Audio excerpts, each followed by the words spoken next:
Hello, my name is Bill Bateman, and today I have with me Dr. Mike Rinkus. Dr. Rinkus and myself are both professors at Walsh College in the Management and Finance Department. And coincidentally, we both have long careers in commercial lending and international lending, as well as higher ed. And we wanted to take some time today just to talk about some topics related to the coronavirus. And today we're going to concentrate on the Paycheck Protection Plan. So Mike, can you give us a little rundown on what that looks like and how it came about and how it's working so far? Well, thank you, and hello, Dr. Bateman, and hello, everyone out there who's listening and watching and sheltering in place from wherever you're at. As I've said through my 35 years of international banking, these are exciting and interesting times, and it's always been exciting and interesting times. From whether it be the Patriot Act, whether it be the oil crisis, the oil shock crisis back in the 1970s and the 80s. Yeah, I do go back a while. The Latin debt crisis of the 1980s, growth in trade, global trade throughout the world in the late 80s and all through the 90s, and here we are today. But it's another challenge, and as usual, you need great and calm minds and business professionals to weave themselves through where we are in the best interests of their companies and their clients. So we have two programs in this federal stimulus program. We have the SBA Paycheck Protection Program, commonly known as PPP, and the SBA Economic Injury Disaster Loan Program, also known as EIDL. These two programs were rolled out by the government late last week, and I've talked to three bankers who I know who are all actively involved in either the commercial lending or the operations side of the program. The programs are there, that's for sure. But I think, as most of us are aware now, the systems, the instructions of how to use these programs have not yet fully been put into place as to operationally how they will be applied. We also know that several of the bank's systems went down because of the massive amount of applications that were filed to the banks.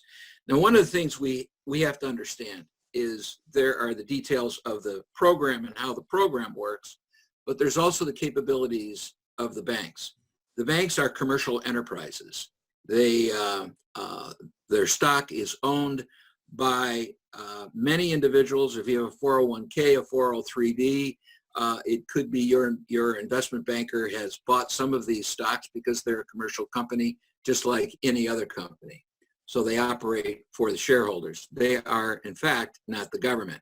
So we have a government program that is well intended, and then we have the commercial private enterprise side, and the private enterprise side is attempting to put into place government guidelines in order to facilitate a government program.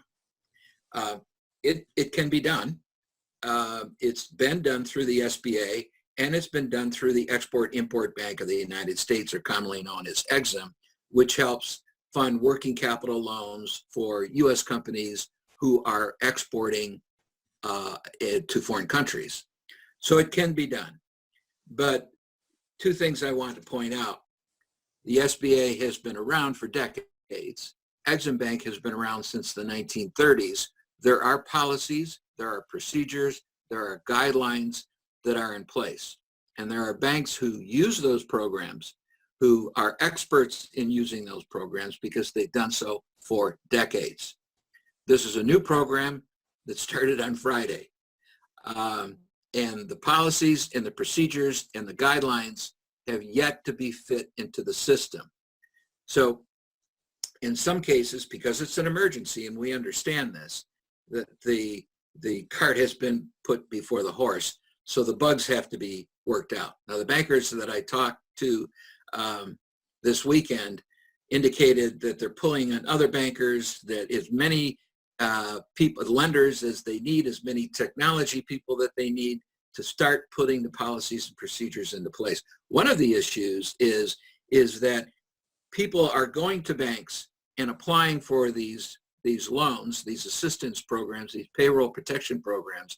They either do not have an account with a bank, or they just simply have a checking account with a bank.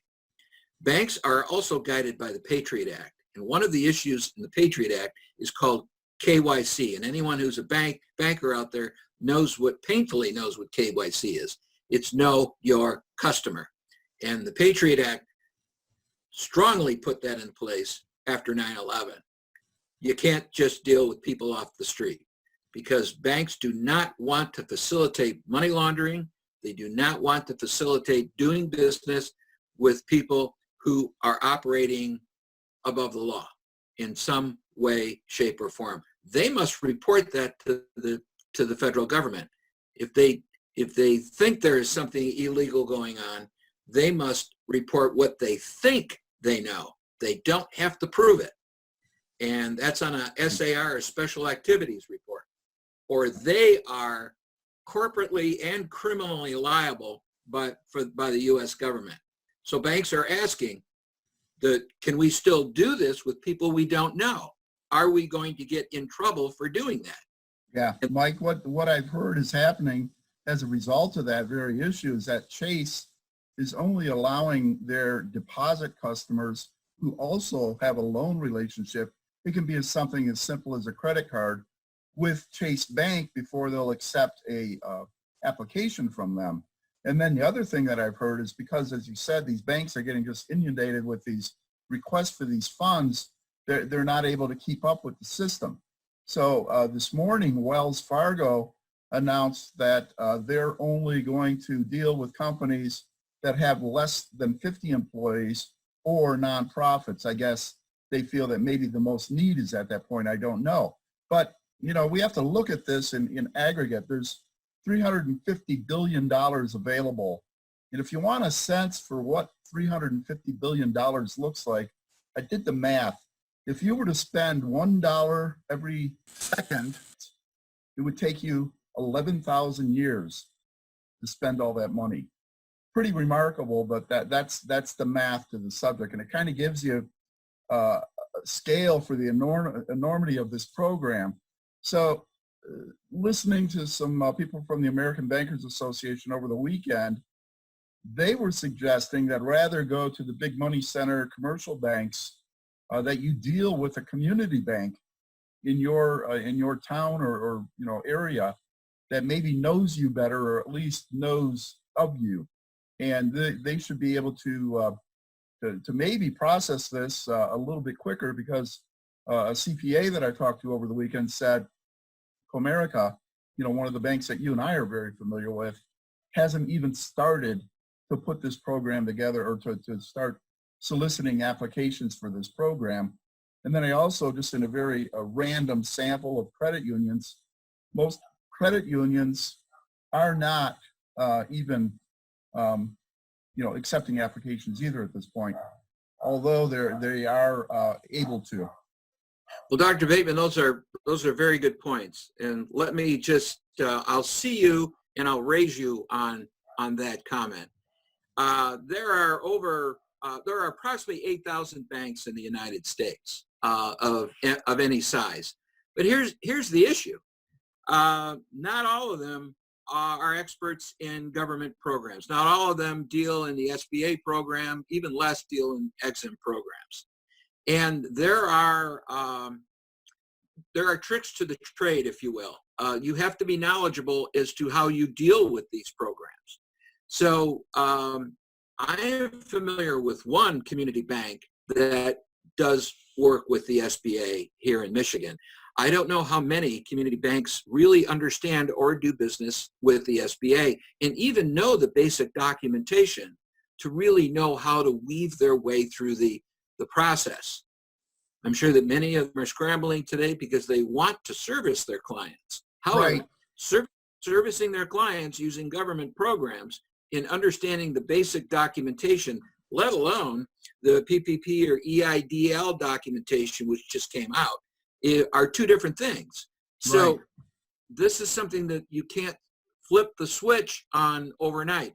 I know they want to do this. I know they have a Yeah. desire to do this. There's a And fear. it's well intended as well. That's right. They want to do it right. But it's typical of the government to, pass legislation, not have all the details ready, and then throw it out to the private sector, and in this case, the banks and CPAs and small business owners, and say, here, we're doing this for you. We're being benevolent. We're doing what we were sent to Washington to do. Now you guys figure it out. And that leaves, the bankers and the CPAs, with just thrown in their lap. And, some people are comparing the rollout of this program to, the Obamacare, healthcare.com website. So, it's only the second business day today. We'll see what happens, how things progress during the day, but it's been a shaky start. But I talked to an attorney over the weekend, and he's warning business owners two things. They're actually making one suggestion and one warning. The first suggestion is that you take these funds and actually set up a separate account with your bank and even title it, PPP, and then deposit the funds that you receive from your bank into that account, and then only withdraw funds from that account that are what they call forgivable expenses, and that would be payroll, rent, and utilities. So we didn't go into the details on this, and we're running out of time today, but the details can be found at sba.gov, and there's all kinds of information out there on the internet regarding the details. But basically, the funds that can be dispersed, would be equal to about 2.5 times your monthly payroll as a small business owner. And they define small business as a company with less than 500 active payroll employees. But the warning also that my friend, the attorney, is giving his clients is under no circumstances should these funds be used for anything other than forgivable expenses, because you'll have to end up paying those back. And most importantly, do not use them to pay back owners' loans, because that will get you into all kinds of trouble with the federal government, and that's not something people need at this point. But if you've got any final words to wrap this up, we can go on from there. Well, one final thing. There's a lot of finals, but I'll keep it to one final. And in talking to some of these bankers, as they say, the devil is in the details. And there are business loans, and then there are business loans, and then business loans. And you get into the fact where you've got investment bankers investing in small companies to help them grow. Are those investment bankers covered by the loans that they've made? Are equity partners who might be other financial institutions or banks, are they covered? Or is it just because they're all can be defined as small business owners in some way, shape, or form, where they owe 10%, 20%, 40% of a particular company. There's a lot to be shaken out. I think that if the public is patient, and it's almost impossible to be patient. The livelihoods are at stake here. And but the devil is in the details and the banks. I know if I were still back in banking, I would think I want to do this right now, because in 2 years or in 3 years, when these loans have gone away, or when this program has gone away, and investigative reporting comes out and it finds that there has been abuses in this program, I don't want to be one of the bankers. When the music stops, there's no chair for me. Yeah, that's a great point. Yeah, I want to make sure I've done it right now. Yeah, absolutely. And that's a good point to end on today. Thanks again, Dr. Rinkus. We'll be coming back over the next few weeks, giving updates on other subjects related to the coronavirus. And in the meantime, everybody stay safe and be healthy. And we'll see you soon. Thanks, Mike. Peace. Thank you. Bye-bye.